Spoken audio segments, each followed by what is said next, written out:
Alors, Monsieur Coquerel, Monsieur Peu. Nous, on va soutenir cet amendement proposé. Il y a un nouveau mot à la mode, j'ai entendu là, de la part du gouvernement et de la majorité, c'est continuum. Alors, on entend parler de continuum en permanence. Et là, donc, il est lié à la question du continuum de sécurité dans le pays sur la sécurité privée. Continuum, c'est une autre façon de dire qu'à un moment donné, vous intégrez des opérateurs privés par rapport à dans ce qui devrait rester un service public national de la sécurité.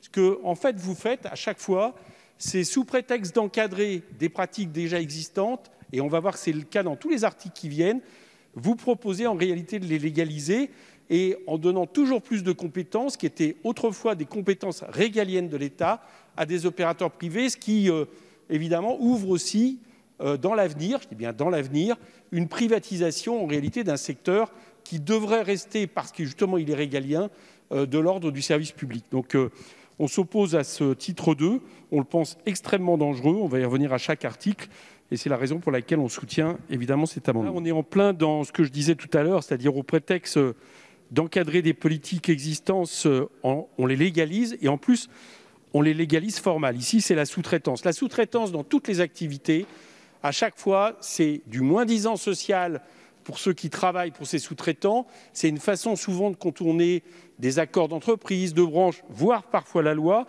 C'est une façon aussi de dédouaner le donneur d'ordre à travers une succession, ce qu'on appelle en cascade de sous-traitants, qui fait qu'on ne sait plus à qui s'adresser. Et chacun constatera que dans le domaine de la sécurité, ce n'est pas tenable. Alors, nos rapporteurs s'étaient exprimés dans leur rapport sur cette question, je les cite. Ici, le rapporteur Fauvergue-Toureau, pardon. Ici, la mission souhaite s'inspirer des observations qu'elle a retirées de son déplacement en Espagne. La sous-traitance ne peut y porter que sur une partie minoritaire d'un marché et elle n'est autorisée que vers un prestataire de premier rang. La sous-traitance en cascade est ainsi prohibée.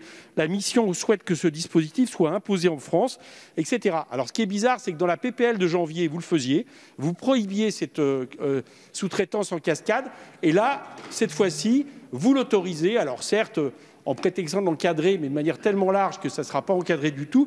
Donc, je ne comprends pas ce revirement, et nous appelons nos collègues à supprimer cet article qui pourrait véritablement se révéler problématique sur le terrain.